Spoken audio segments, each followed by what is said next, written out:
The loss. Troi loses her empathic abilities while the ship is very slowly headed for disaster. We begin with Deanna counseling a new widow who is covering up her grief, and she seemingly gets her to come to terms with her loss. Worf detects something, but it's inexplicably gone.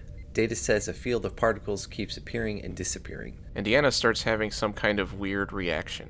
So it's going to be a Troi episode. We've not had too many Troi episodes. I was hoping it would turn out to be good. I can hope. They check their sensors and everything seems fine, but when they try to go into warp, something shakes the ship, and I thought it was a particularly good impact. Then something starts pulling them very slowly in a different direction. Troi is still experiencing problems, so she calls Beverly, and Beverly says she's getting calls from all over the ship. If the ship is relying on a person calling sickbay to let them know someone is in distress, what happens if people are alone, like if they have a sudden heart attack? Will people not know until someone goes to find them? Those are good questions. They hold a meeting, and Deanna reveals that her empathic powers appear to be gone. All of you, you're all blank to me. Beverly says Troi has experienced some neural trauma that could be permanent. And she talks to Troi about the potential need for counseling for herself, and Troi gets all defensive. Later, when Riker visits her in her quarters, she says that the worst part is everyone treating her differently, and I was actually thinking the same thing. She rejects Riker's offer to talk, and even shuts him down when he says, Imzadi. Oh, please. Data and Geordi are investigating whatever's pulling them, and end up finding a crap ton of particles surrounding the ship. Later, when Troi talks to the widow again, she says she has now accepted her husband's death, and I was not a huge fan of her acting. I worked hard, I kept busy. I did everything to pretend it never happened. Troi tells the widow that she's lost her abilities, and the woman really rubs Troy's loss in. You're wrong. You're absolutely wrong, Deanna.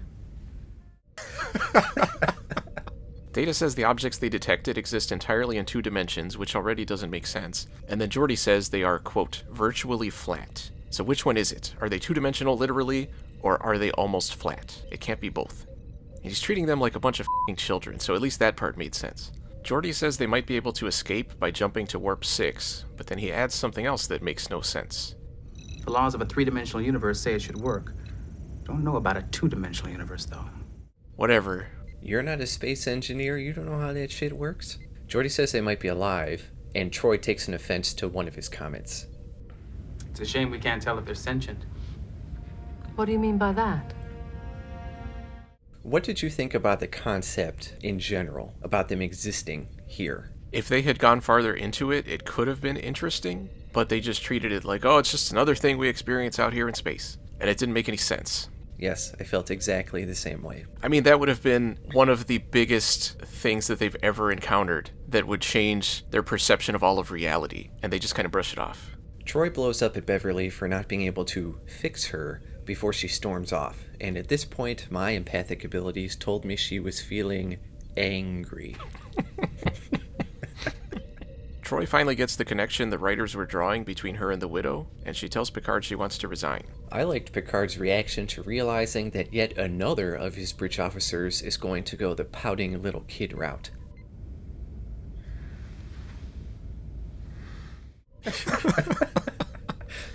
Riker goes to talk to her, and she breaks down, and he uses that opportunity to just tear her a new one. I'd always thought there was something a little too aristocratic about your Betazoid heritage. I thought it was a little weird, a little out of place. Especially because he consoles her 2 seconds later, and then leaves. Geordi is ready to enact his plan to pull away from the 2D particles, but it doesn't work.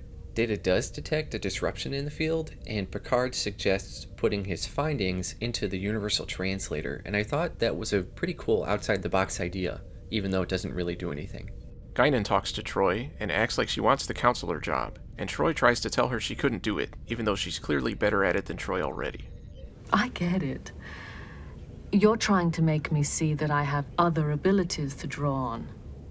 It turns out the particles are pulling the ship towards a cosmic string fragment. Then Riker explains it with some more not-science bullshit. No wider than a proton, but with gravitational fields as powerful as a black hole. Again, you're not a space engineer. You don't know what's going on.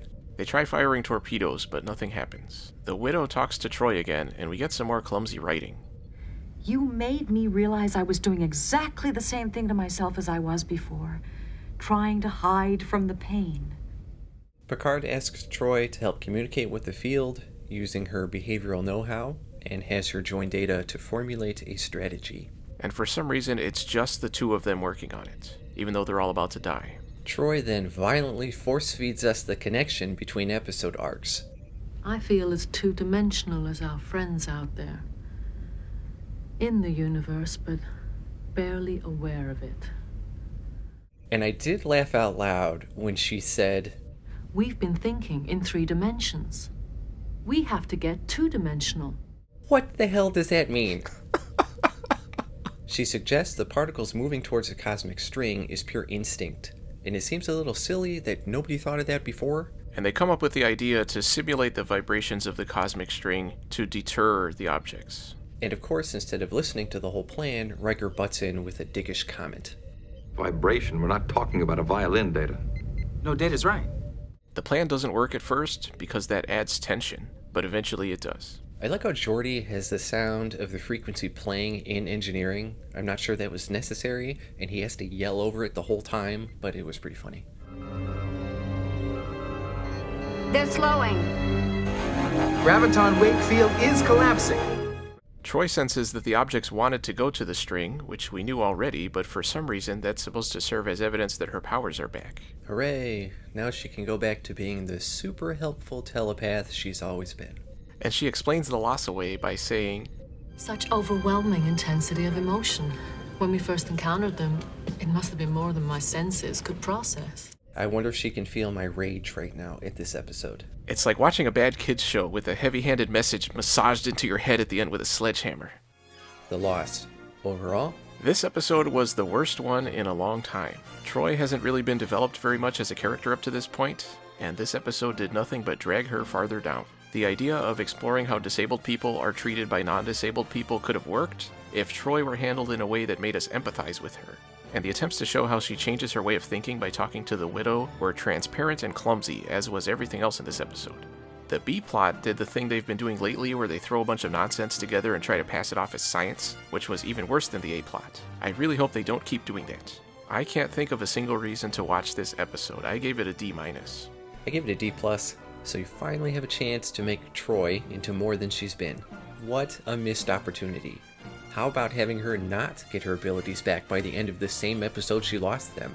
Or having her not reconcile with Beverly and Riker, which would have caused some further relationship exploration in subsequent episodes. But no, it's all wrapped up nice and neat, back to status quo in less than an hour. I mean, look how strong a character Worf has become by not immediately solving all of his problems. Why can't we do that with Troi? The writing for her arc was way too on the nose, with very blatant and obvious events occurring very formulaically. More subtlety would have been great. And because of the fumbling of Troi, I was more interested in the 2D particle stuff. It's a shame they didn't explore that or ask any questions about it. It definitely stood out as being one of the more unique things they've run into. Maybe they pulled the script out from that two-dimensional universe. That's why it didn't have any depth. I'm looking forward to them running into one-dimensional stuff. Oh no, there's a dot in front of us. How are we gonna get around it? We'll get Troi. She's the most one-dimensional character here.